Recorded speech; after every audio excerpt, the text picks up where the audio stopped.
Friday ejjuma okusaala ye Ramadan. Bannange tulina empagi ttaano ez'Obuyisiraamu okutoola shahadu n'oyatula ti Allah ye Katondawo tiyatodde shahadu okutoola shahadu tukkiriza Allah kukkiriza Allah ati ye mutonzi okutoola shahadu okusaala eswala ttaano eswala ttaano subuhi swala kati kimanya tujamu swala kwe kuno okusaba okwa bulijjo omanya nti okwa Friday bane nayogera wali no naye antamye kakati okusaala eswala ttaano ku makya ku 12 subuhi ku 7 zuhuri ku 10 asiri kwemu magharibi ku 2 isha kale yeswala yeswala ekyo kyensoso kati ku Lwokutaano wali wogambidde ejjuma ku Lwokutaano is a special day wetugane tusaala ejjuma eyandibadde zuhuri ey'okumusanvu Lwokutaano yejjuma omanye onyonyola olinganga nnyonnyola sita kati kiri kyobadde nakyo Ramadan kakati empagi ey'okusatu kwe kutoola zaka okuwa abateesobola abana okuwaayo bamanyi n'okulangirira banemujje yeranga yensigo yaffe kati Ramadan y'empagi ey'okuna gye tusiiba tutuukiriza empagi ttaano ez'Obuyisiraamu zitandibula in that order. Ramadan y'eyokusiba then okugenda Mecca okola hijja y'eyokutaano esembayo olina ogikola nga weesobola mbitegeddemukko eyo yabuwaze kuba oyinza okuba teweesobola naye oba weesobola ogenda ogikole kati ye Ramadan gye tulimu katuli ku mpagi yakuna katuli ku mpagi yakuna kakati munaye Ramadan kyemadde ngezaako nti eno wiiki gye tutandise yakubiri ey'omwezi ogwa Ramadan naye mu wiiki eyo eyokusatu eddako ewaffe taata tubeerayo n'edduwa atani afudde edduwa kwegayirira Mukama Katonda kumusaba mu mwezi guno gwa Ramadan okusabira abafu baffe bingi nnyo mutabika anti zinasembe buli waliwo twalina haji Musa kati waba mu mwezi gwa November abakatuliki basabira abafu baabwe kati ffe mu Ramadan eno jjukira sitaani abeera ku njegere tu imaani eba ya waggulu nnyo so tukolayo edduwa eyo ey'okwebaza okusaba n'okwebaza thank you kati tuyita abantu emikwano biki biba byafa ngera omanyi okwebaza nga Thanksgiving ne tukuŋŋaanyako awamu so kakati nteekateeka nyaji kunnyonnyola nga bwegenda okubeera mbadde nyawe weetegeke tojja kujja mu dduwa ewaka ewa haji ayo oyambala kanzu n'obeerako ng'omuntu obuvunaanyizibwa bagamba nti bweyambala ekanzu baba bakutayiridde bweyambala ekanzu oba osiramuse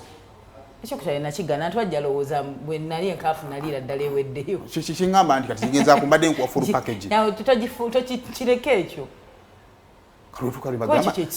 bwentuuka ne bagamba kati ngaffe bagamba tino gw'abantu w'essaala etandika nga simanyi kubanga jjukira seekata bagenda mutooleramu mukafiina atali fenefena tugenda kwambala byeru ogambako salaamu alaikum warahmatullahi wabarakatuh nga bagamba nti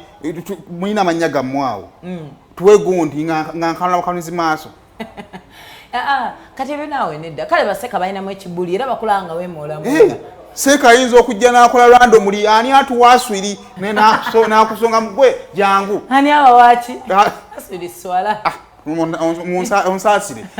alfatha ng'ekyo bw'okyogedde bannange ndi kubuko nga nkanulanga embwa enkwatire ku mutego bwe nti tekisuubira jukira nze mankufako mankudabize neja olina okujja mu dduwa baganda bange onanfaako emeka nga bakyala batula bokka n'abakazi n'abasajja batula bokka era mba nfanzekka naye ebyo tebikutiisa njagala kale oyogereko ne muzeeyi simu kisiibo ate kyetega waliwo bantu bangi kubanyinza okwagala okujja njogera ne muzeeyi n'ayita banne bataano era bwe bakimanyi tomanyi bakuyingiza njagala bino ebintu babikumanyiize anti njavayo nze isima ate buzibu ki era nawe ekigendwa kyakugenda kunfuula isima kyagenda mu dduwa ate buzibu kasitotola ali shahada already oli mutayirire basobola okutuuma isima ne tuvayo nga nibatuwooye notuwoowa ekisibo ekiddako ne tutabonaabona kutukoyo bonaabona mbadde nze nteesa dduwa njabbeera eno ekyanze basirwedde kugenda ku feesinga bakulu bangi bwe batyo ekyokubiri saagala kulimba Katonda akati binzo kwa mulimu ne haji byatamanyi nga Sheikh Basheki wabeerawo basobola omugayidinga olaba Seeko omu ye mukalubu Seeko omu akukwatako nze mbawulira awo ng'ayogera ebigambo twalina Seeka Mubajje yali Seeka waffe ffenna Seeka Mubajje ng'atandika okwogera n'owulira nga akusobodde omu kati neegattako abala basatu empozi nga naye toyagala nze omanyi mulimu ebintu byenkoze saagala kuswaza obulamu mbukoze ki mbukugonzereza ebyo ebintu bino tubigonze naye kindagira ddala nti nsi yenze mukazi gwe weetaaga mu bulamu bwo kindagira ddala ekisooka wanjagala okimanyi ndi mukatuliki naye ekisinga obukulu okukyuka kwa ku mutima kyesaagala gibadde emyaka 7 omutima ogugwo gunatereera gwomanyi kyoba left auliko yaggwa right ventricle yeebulako mpola mpola nenze ntuuke wali nga bantwalira salaamu nga mmire wagirabeyo otafire assalamu alaikum nange ni musiramu salama saagala jimira ekyokubiri otuuka wali juka abantu babeera mugita bakatu kye banneema mubeera mu nniya bakutte obulaadi olaba oli asa gwenga okanula mukanuzima soyinza nokuyitirawo mubbi w'obusimu tolina kyokola weewombeeka n'okkakkanya omutima bakumala bbanga ki ate kati sitaani yeeyitiriza ekiti ayina esitaani gye yeewa eddembe kajjukira mu kaseera ako banno bali beewaddeyo jjukira kati mu biganda ebirimu kyaliya kati laba obwongo attention woofuna option yakutanga kufunira byana bya buwala gwomutima gwo gukakkanako ddi obwenzi obukulu anadde si bwenzi oguli an idle mind kati ndi awo sina kimanyi kibagenda maaso sikimanyi byebasaala sibimanyi siri mu nniya sigiriimu kakati amaaso gatanga gakubeeri ku baana ba buwala ekyamazima nze mbadde nteesa tujja kufunayo olunaku tugende haji twogere naye mu bulungi naye nze bahaji bangi nga bakwetolodde naayogera Luwarabu onaayogera luki wakati mu ntambuza y'omukwano gwammwe kati